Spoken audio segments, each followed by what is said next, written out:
Hola seguidores. Bienvenidos a otra de las conversaciones sobre el trilema energético para el mundo hispanoparlante. Nuestros anfitriones, María Luisa Castaño y José Antonio Martínez, JAM, conversan hoy con Juan Virgilio Márquez, director de la Asociación Empresarial Eólica. En este episodio, entenderemos la aportación actual y futura de la generación eólica de electricidad para resolver el trilema. María Luisa, JAM, todo vuestro. Gracias, Teo. Bienvenido, Juan Virgilio, a este podcast y es un lujo tenerte aquí con nosotros. Es un placer por Es, mi parte, encantado. es Gracias. habitual entre todos los invitados que les pedimos que compartan con nosotros un dato. Dinos, Juan Virgilio, cuál es el dato que quieres compartir con los oyentes. Pues muchas gracias, María Luisa. Yo creo que uno de los datos que a nosotros nos gusta siempre poner en valor tiene que ver con la cobertura de la demanda eléctrica que genera la eólica en España. Actualmente es un 27%. Yo creo que sobre todo eso, que ya que es una parte muy sustancial del mix, podemos ir articulando los grandes debates sobre el trilema, ¿no? De hecho, la energía eólica es una de las protagonistas o está destinada a ser protagonista en esta transición. Pero los datos tan altos de penetración de renovables en general y de eólica en particular, ¿tú crees que son alcanzables en la fecha en la que está previsto? ¿O qué deberíamos hacer para que en tiempo y forma ese porcentaje de potencia de eólica se produzca? Bueno, yo creo que aquí hay dos aspectos. Siempre hay que tener la visión a largo plazo y luego el transitorio, ¿no? Entonces, en el largo plazo hay un objetivo muy ambicioso. Actualmente está en desarrollo el nuevo PNIEC que establece que la eólica tiene que llegar a 62 gigavatios. Actualmente estamos en 30.000 megavatios, 30 gigavatios instalados aproximadamente. Tendremos que incorporar 32 gigavatios en los 6 años que restan, 5 años y pico. Es un reto tremendo. Es un reto tremendo. Estamos hablando de más de 6 gigavatios al año, de proyectos instalados, no de proyectos tramitados. Es complicado. Pero lo importante yo creo que no es la cifra 2030, sino sobre todo la tendencia del mercado, la capacidad que está demostrando la tecnología y cómo tenemos que ir paso a paso durante estos años garantizando pues, un equilibrio entre que la tecnología se desarrolle, sigamos liderando la industria y también las inversiones tengan una rentabilidad razonable. Es decir, que se instalen y no tengamos pues eso, desequilibrios en el sistema nos lleven a precios negativos, precios ceros o vertidos en el sistema. Es decir, no se puede instalar a un ritmo acelerado si el consumo de electricidad no aumenta al ritmo equivalente. Y yo creo que eso es uno de los principales retos que tenemos, ¿no? Por un lado, que la demanda eléctrica no está subiendo en España, por fruto de las políticas de eficiencia energética, que siempre son positivas, pero también fruto de la coyuntura económica, geopolítica que estamos viviendo, la crisis de la que estamos saliendo. Y eso hace que la generación de energía renovable que se esté instalando de una forma acelerada, algunas tecnologías por delante de otras, incluso algunas tecnologías por delante del objetivo que tiene el PNIEC, pues llegue un momento en que generemos una sobreinstalación de tecnología de generación renovable y el consumo no vaya a la par. Hay que seguir trabajando año a año. Y aquí uno de los vectores fundamentales es de la demanda industrial. Esa demanda industrial que es la que realmente va a conseguir, si se posa en tiempo y se posa con la dimensión adecuada y en los sitios adecuados, es decir, las ubicaciones adecuadas que no generen tensiones en la red, es la que va a poder conseguir que a nivel país pues podamos cumplir o no el PNIEC. Citas dos puntos importantes, esos 32 gigavatios adicionales y las ubicaciones. Claro, de estos 30 gigas que tenemos hoy solo en España y en general en Europa, hay mucha capacidad instalada que está cumpliendo ahora sus periodos de amortización, incluso periodos extendidos a 25 y 30 años. Es decir, que de esos 30 va a haber algunos que no van a estar en el 2030 o superior. Incluso algunos de ellos son de potencias bajas, porque claro, hace 25 o 30 años, pues los aerogeneradores eran más pequeñitos. ¿Cómo ves tú ese repowering, esa sustitución, incluso qué hacemos con todos esos materiales que no son fáciles de reciclar? Claro, este es uno de los retos. Cuando hablamos de 32 gigavatios adicionales, es de nueva potencia en el cómputo total, pero para llegar a esos 32, a lo largo del camino, hay parte de los antiguos que hay que repotenciar. Es decir, son 32 adicionales sobre la cifra actual, pero son más de 32. megavatios Claro, nuevos que que hay el que reto es más instalar, grande. ¿vale? A día de hoy, a final de 2024, más o menos, calculad que tendremos unos 10 gigavatios de potencia eólica con más de 20 años de antigüedad. Estos aerogeneradores, que son antiguos, la mayoría que han cumplido más de 20 años, algunos ya con más de 25 años, evidentemente pueden ser repotenciados, deben ser repotenciados por aerogeneradores más modernos, más grandes, con más capacidad de producción, que generen más energía por la misma unidad de potencia instalada. Estamos viendo parques repotenciados que con la misma potencia instalada están generando el doble de energía. Y eso es porque las máquinas modernas entran a funcionar con menor velocidad de viento y por tanto son más eficientes. Todo eso hay que integrarlo porque hay proyectos que efectivamente se podrán repotenciar y otros no. Hay ubicaciones que a lo largo de estos años lo que han sufrido es una protección ambiental mayor de la que tenían cuando se instalaron los proyectos en el origen. Y por tanto, en esas ubicaciones habrá que estudiar muy bien si es viable repotenciar, hasta dónde se puede repotenciar, con qué tipo de máquina se puede repotenciar o directamente no se puede repotenciar por limitaciones ambientales. La repotenciación de parques es esencial. Tendremos que ver una repotenciación masiva a partir de sobre todo el año 2025 para poder llegar a ese objetivo. Incluso el Plan Nacional ya identifica una repotenciación masiva de ciertos segmentos del parque eólico existente en España para que cumplamos los objetivos a 2030. Déjame que retome algo que has mencionado antes y lo hile. Has mencionado vertidos. Es verdad que esta transición aborda el uso de tecnologías o que no son despachables o que generan una electricidad cuando la demanda no es tan alta. ¿Qué alternativas tenemos? Porque además los parques eólicos es muy fácil para el público decir, pero si está soplando el viento y están parados. ¿Qué alternativas hay para evitar los vertidos? Háblanos un poco de la hibridación, de otras alternativas que estáis manejando, porque esto tiene que tener una sincronía perfecta. No podemos permitir hacer inversiones extraordinarias en potencia que luego no se utilice. Cuéntanos un poco vuestra visión desde el sector.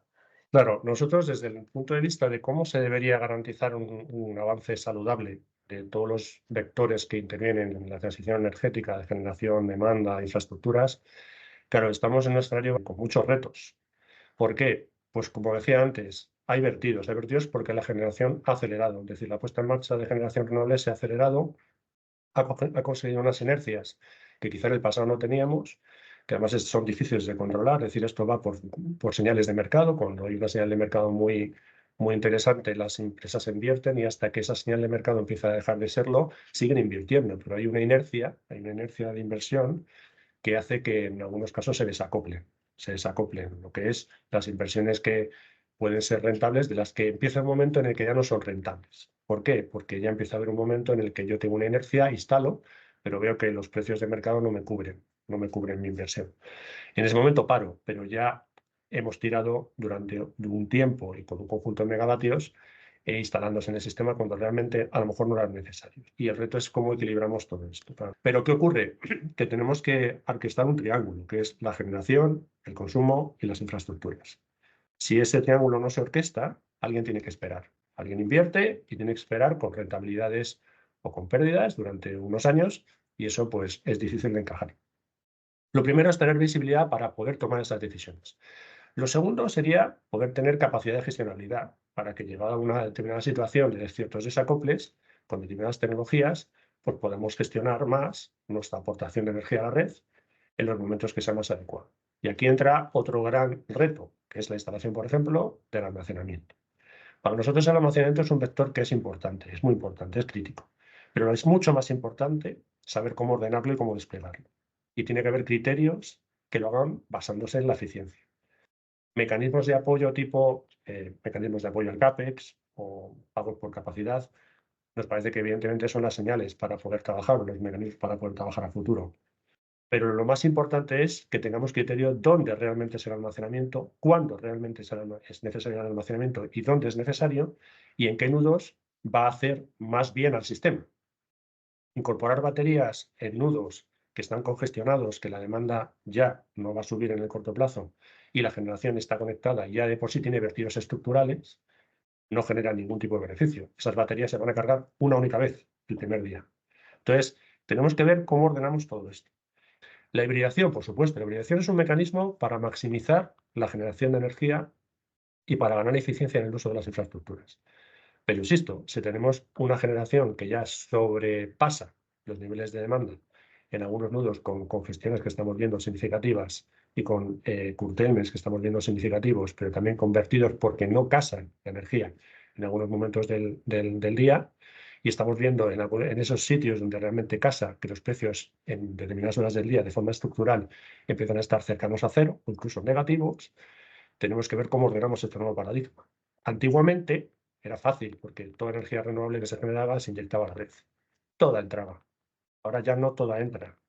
Y hay que ver cómo se operan esas plantas y con qué lógica se operan esas plantas. Es una nueva era. O sea, la operación de un sistema con una gran penetración renovable no tiene nada que ver.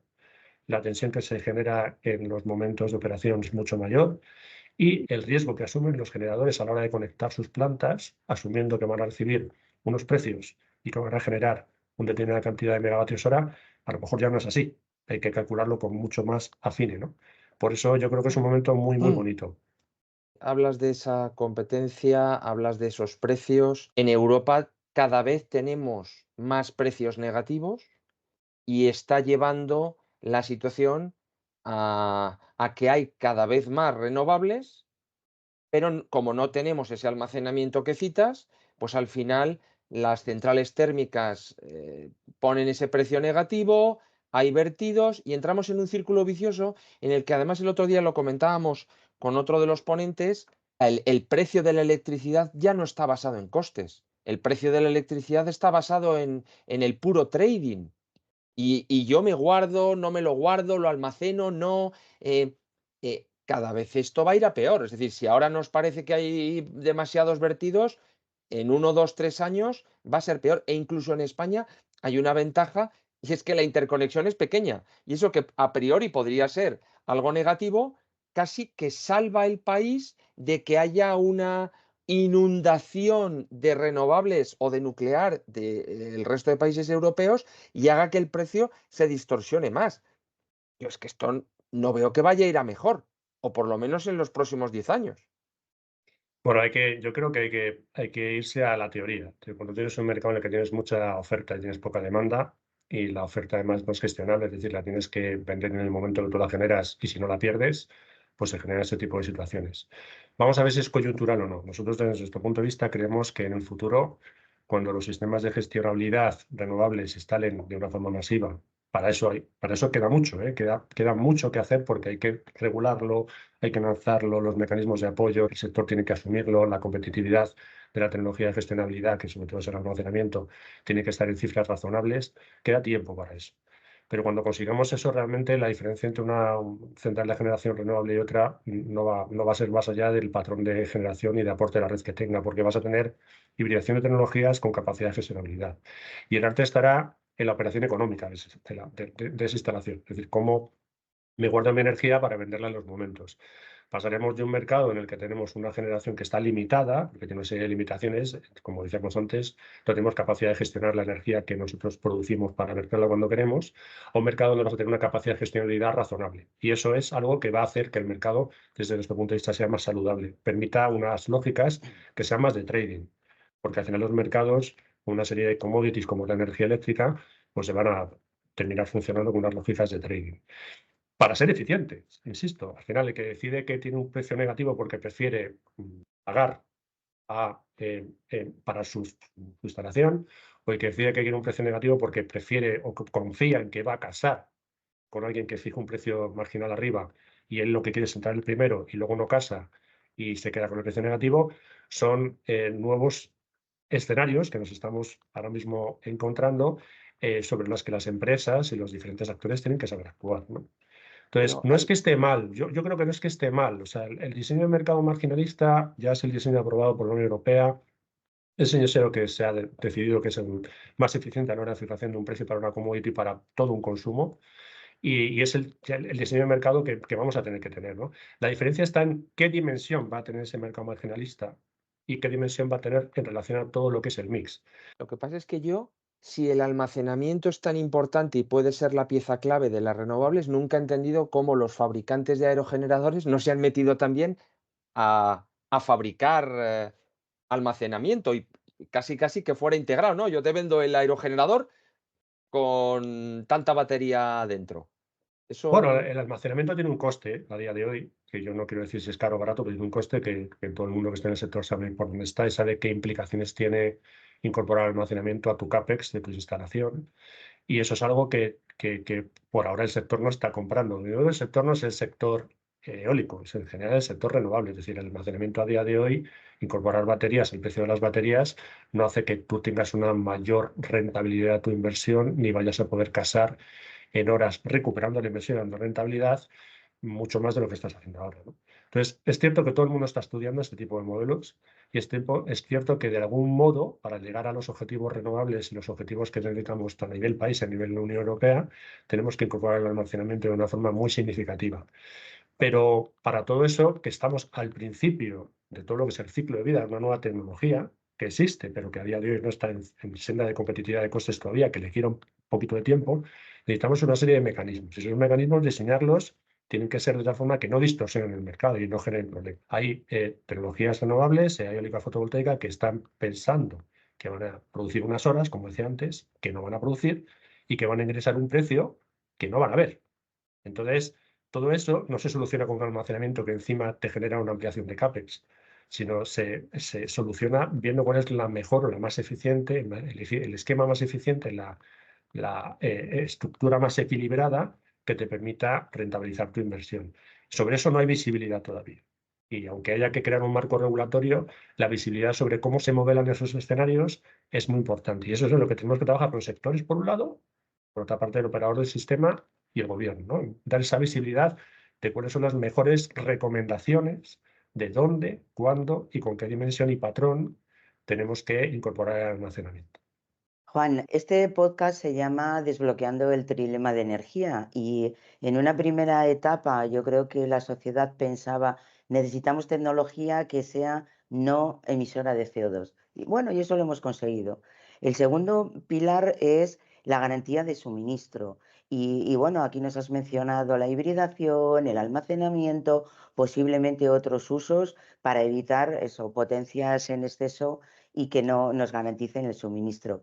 Pero hay un tema clave que está surgiendo en este momento y es el de tecnologías económicamente rentables. Y uno de los ponentes que ha pasado por estos micrófonos nos indicaba que en esta transición deberíamos de repensar qué supone la rentabilidad de un activo. Deberíamos de repensar de nuevo hasta dónde un activo con una inversión, porque las reglas del juego son diferentes.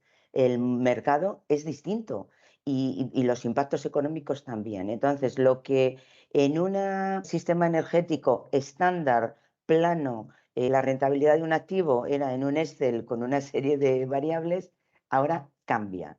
Entonces, fíjate que escuchando a todos los que pasan por aquí, un problema que inicialmente era tecnológico, que en un aspecto secundario podía ser, bueno, de garantía de suministro, se está convirtiendo, como dice José Antonio, en un puro mercado, absolutamente mercado con reglas de mercado, ¿no? Bueno, yo creo que al final la rentabilidad va a tener que ser, evidentemente, uno de los pilares fundamentales para la toma de decisión de la inversión. O sea, es muy difícil que un mercado que vea precios cero, insisto, en un mercado que es mayoritario, como es el mercado spot, mercados bilaterales todavía no tienen la cuota importante que creo que deberían tener en el futuro y por lo que estamos luchando todos, ¿no? Es cierto que, como decía al principio de la charla, tenemos un transitorio que gestionar. Es un transitorio de años. O sea, al final llegaremos a un permanente en el que los vectores fundamentales ya estén consolidados, en el que las infraestructuras ya estén consolidadas, los consumos se hayan posado y al final veamos a ver cómo se opera este mercado, qué ofertas hay en este mercado, cómo actúan los actores y cómo llegamos al precio óptimo, al precio de mercado, al precio óptimo que se obtiene de casar la oferta y la demanda con las reglas básicas. Pero evidentemente la rentabilidad será la que cada actor luche por tener. Y es muy difícil tener rentabilidades en proyectos, no solo que se van a instalar, sino que se han instalado hace 2 años y que empiezan a sufrir precios cero cuando se tomó la decisión de instalarlos, de financiarlos, tienen un precio de 45 o 52 euros de futuro. Ahora, en cualquier caso, seguimos viendo que los precios de MIPA futuro están por encima de 50. Entonces, sigue habiendo señales de largo plazo que nos dicen que bueno, que puede haber hueco para las inversiones con rentabilidades razonables, ¿no? Pero es cierto que lo más importante es gestionar estas decisiones de corto plazo. Y los posicionamientos en los mercados también son muy importantes. Quien se posicione y que tenga una generación instalada y quien empiece a producir cuando se recupere la demanda es quien va a haber ganado años de haber estado en el mercado y luego verse beneficiado de cuando esa demanda se recupere. Y eso es lo que tenemos que trabajar. Tener tranquilidad desde el punto de vista de que hay que trabajar en el largo plazo, pero también tener mecanismos de corto plazo que permiten que las empresas no sufran. Y lo que estamos viendo ahora es un sufrimiento que tenemos que ver si lo podemos evitar. Genial. Bueno, Juan Virgilio, nos gustaría cerrar la conversación haciéndote la misma pregunta que le hacemos al resto de invitados. Si pudieras pedirle a la lámpara de Aladino algo para desbloquear el trilema energético, ¿qué le pedirías? ¿Qué nos recomendarías? Yo a día de hoy lo que pediría es un aumento de la demanda industrial esencial, rápida y bien localizada en nudos que no generen ineficiencias en la red. Eso desbloquearía, evidentemente, el desarrollo renovable, la rentabilidad de estos proyectos, nos daría esta energía barata competitiva que nos posicionaría con una industria que también traccionaría esa cadena de valor. Tener un mercado en España con cadena de valor propia, no solo en eólica, sino en otros sectores industriales que consumen energía renovable, hace que ese mercado sea más estable. Y eso hace que las industrias de generación que tienen cadena de valor se sigan posando aquí. Tendríamos esa autonomía energética o industrial. Entonces, de alguna forma, el coste, la generación y la autonomía energética es algo esencial. Y si logramos conseguir que esa electrificación que tanto queremos todos despegue de verdad y consiga las cifras que establece el PNIEC o se acerque lo máximo posible, sería para nosotros lo que le pediríamos al mago, ¿no?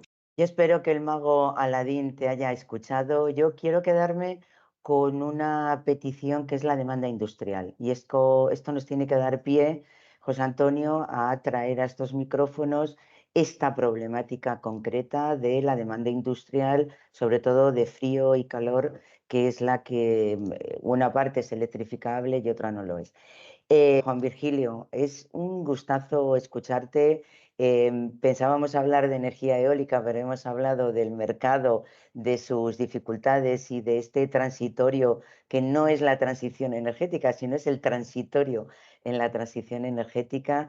Así que mil gracias por Muchas estar gracias. aquí. Un placer.